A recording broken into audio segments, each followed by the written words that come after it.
Hola, ¿qué tal? Hoy vamos a tocar el tema de la ansiedad. La ansiedad es una manifestación muy común de una inestabilidad emocional latente o que se hace notoria en cierto momento. Desafortunadamente, la ansiedad cada día tiene mayor incidencia en la población sin importar la edad. Se los digo o les comento esto porque en mi trabajo diario como médico, lo que más veo es enfermedad que tiene como fondo la ansiedad. ¿Qué es la ansiedad? Como definición, la ansiedad es una sensación de miedo extremo o intenso ante situaciones que de otra manera no tendrían por qué causar una alteración. Es decir, exponer esas situaciones tan comunes como salir a la calle da miedo, como estar entre la gente da miedo, en espacios abiertos da miedo, cuando no debería existir esa manifestación. Eso es ansiedad. Y la ansiedad, cuando aparece, poco a poco evoluciona desde un miedo a algo, puede ser que motive cierto temor, hasta cosas que no tienen por qué motivar esa sensación de miedo. Entonces, la sensación de miedo o de una preocupación extrema ante situaciones comunes se llama ansiedad. Y como les digo, cada día es más común y acompaña a otros síntomas, que ese es el problema. ¿Por qué va el enfermo a consulta? Pues por una alteración, ya sea que sienta que le late más rápido su corazón, que se desmaya, que se pone frío, en fin, la manifestación la manifestación puede ser muy diversa, pero en el fondo es ansiedad y esa ansiedad genera todos esos síntomas. De manera que si no, como clínicos, no tenemos la habilidad de detectar la presencia de ansiedad, nos vamos a perder en el manejo porque vamos a tratar el síntoma sin tratar la causa. Cuando tenemos la manera de diagnosticarlo o descubrimos que ese es el fondo, tratamos la ansiedad e inmediatamente todo mejora. Como definición podemos decir que la ansiedad es el miedo extremo ante situaciones de la vida común que de otra manera no causarían ningún problema.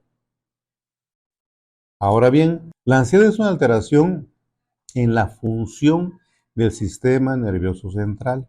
Dije función porque si analizamos en el microscopio más potente un cerebro de una persona con ansiedad, no vamos a encontrar una estructura específicamente dañada. ¿Qué quiere decir? Que sus componentes anatómicos son normales. ¿Qué falla? La función de esa estructura que tenemos tan compleja que es el cerebro, que es el sistema nervioso central, algo no funciona bien, pero estructuralmente está bien hecho. Y ustedes han visto que hay gente que está totalmente bien toda su vida y de repente aparece ansiedad. No se descompuso su cerebro, no se perdió una parte de su cerebro, no se enfermó una parte de su cerebro. Solamente funcionó de manera anormal en cierto momento. Y eso genera ansiedad. En este caso, las causas de la ansiedad son diversas. Hay muchas causas de ansiedad. El simple hecho de vivir en este mundo muchos años genera ansiedad. El hecho de tener preocupaciones continuas, dada por el trabajo, la familia, el dinero, infinidad de situaciones que pasamos todos los días, genera ansiedad. Y por eso en el adulto mayor, hasta antes de la famosa pandemia del COVID-19, la ansiedad en el adulto mayor era común, pero en el joven no, en la persona sana no. Desgraciadamente, después del COVID, el COVID fue una pandemia que afectó a muchísima gente y el que no estuvo enfermo vio mucho enfermo, incluso vio morir a gente muy cercana a ella, esposos, hijos, padres, por esta enfermedad. Y esta enfermedad tiene una característica. La característica principal del COVID es que afecta la función respiratoria.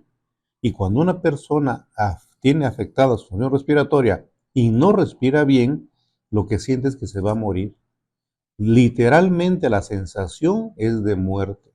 Y esa sensación de muerte obviamente da miedo, da un pánico terrible. Habiendo tanto aire y que no podamos respirar, se siente de veras horrible. Yo soy un testigo de ello, a mí me dio COVID grave. Y realmente es horrible sentir que no podemos respirar teniendo tanto aire, teniendo tanta agua, diría la canción. Entonces, eso genera en la persona una angustia o un miedo al aire, un miedo a estar en espacios abiertos o cerrados, miedo a estar con mucha gente. ¿Se han fijado ustedes que en el COVID todos andábamos con un cubrebocas o dos, andábamos con guantes o con tres, andábamos cubiertos hasta de donde no nos cubrimos normalmente para evitar el contagio o por miedo a contagiarnos de algo que era mortal y más cuando nos dicen que no tiene remedio? Todo eso genera ansiedad en el enfermo, en la familia, en los amigos y después el COVID ha dejado secuelas terribles. El COVID sigue existiendo, como ustedes saben, y sigue muriendo gente a causa del COVID.